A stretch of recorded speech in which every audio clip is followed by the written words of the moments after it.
कहते हैं इमरान खान भी डरता है, इसलिए गिरफ्तारी नहीं देता। डरते तो इमरान खान का नारा ही डरने वाला नहीं है। न झुकूंगा न बिकूंगा, कौम से सच बोलूंगा। न वो बिका, रिजिम चेंज में हुकूमत गई, न वो चुका, वजीराबाद में गोलियां मारी गई, कौम से सच बोलूंगा। सारे किरदार बेनकाब कर दिए उसने। खान साहब का ये विजन है, ये नजरिया है, उसको कैसे आप डरा सकते हो खान साहब को? क्योंकि 75 साल तारीख में अगर देखो किसी गरीब मजदूर इसकी सर पे किसी ने हाथ नहीं रखा है। क्योंकि मेरे खुद ही पैदाइश 1974 की है, 49 मेरी एज भी हो गई है। हर एक पार्टी ने दो मरतबा 3 मरतबा वज़ीर आज़म के ओहदे पे फायज रहे, मगर इन्होंने आवाम के लिए कुछ नहीं किया। अगर खान साहब की 3 साल और 7 महीने अगर आप उसको रखें तो 3 साल और 7 महीने में, तो अगर आपने देखा होगा मजदूर की सर पे वही लीडर इमरान खान जो उसने सर पे हाथ रखा है। ये साफ प्रोग्राम की शक्ल में, ये साफ प्रोग्राम अगर आप देखो बेहतरीन प्रोग्राम था।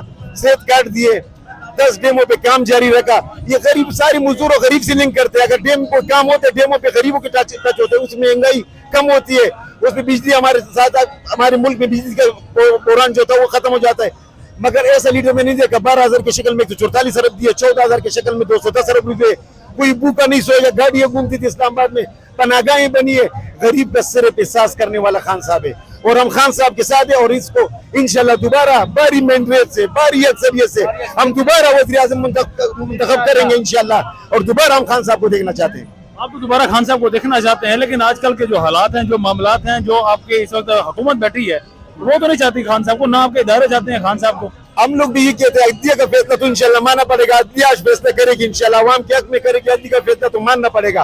अगर नहीं मानेंगे तो अवाम श्रीलंका का मिसाल हमारे सामने, तुर्की का मिसाल हमारे सामने। क्योंकि मैंने अभी खान साहब ने बुद्ध की खौफ तोड़ दिए। मेरे खुद ही मैंने जेल पर तहरीक में हिस्सा लिया। मेरे को पिंडी से गिरफ्तार किया, डेल जेल से 3 बजे ले गया और मेरे अफजाबाद जेल में हमने टाइम गुजारा है। और चक्कियों में, बंद वार्डों में, डेथ सेलों में हमें रखा गया है। हमने खौफ की बुत तोड़ दिए। हर किस्म कुर्बानी के लिए हम तैयार है। अगर तुर्की में टैंक के सामने लेट सकते हैं तो इंशाल्लाह पाकिस्तानी भी आपको करके दिखाएगा। पाकिस्तानियों में इतना जिगरा है, इंशाल्लाह जिगरा है।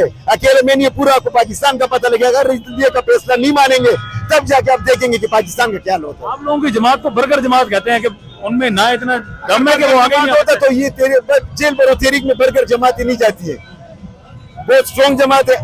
पुरअमन खान साहब की तरबियत हमारी ऊपर इस तरह की है कि यार रैली हो, जलसा हो, प्रोटेस्ट हो, एहतजाज हो, पुरअमन हो, कोई गमला नहीं टूटे। खान साहब अगर ऑर्डर करे तो फिर आपको ये कारकुन नजर आएंगे कि कारकुन किस तरह के। अगर आपने जमान पार्क में देखा कितने हमले हमारे पूरे हुए, कारकुन डट गए ना, डट गए वो जमान पार्क। अगर पूरा पाकिस्तान डट जाए तो अदलिया का फैसला क्यों नहीं मानेंगे?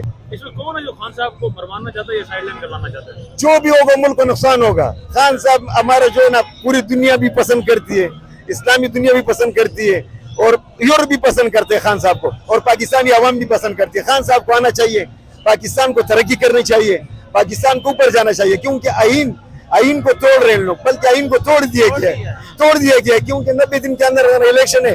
अगर हम 2 असेंबली पे बैठ जाते तो हम तो खान साहब ने असेंबली डिजॉल्व किए ना, 90 दिन के अंदर इलेक्शन करा, दूध का दूध, पानी का पानी हो जाएगा। क्यों नहीं कराते? ये अपने हल्कों में नहीं जा सकते, अपने हल्कों में जलसे नहीं कर सकते। आलू पड़ेंगे, टमाटर पड़ेंगे, डरते हैं ये लोग, डरते हैं।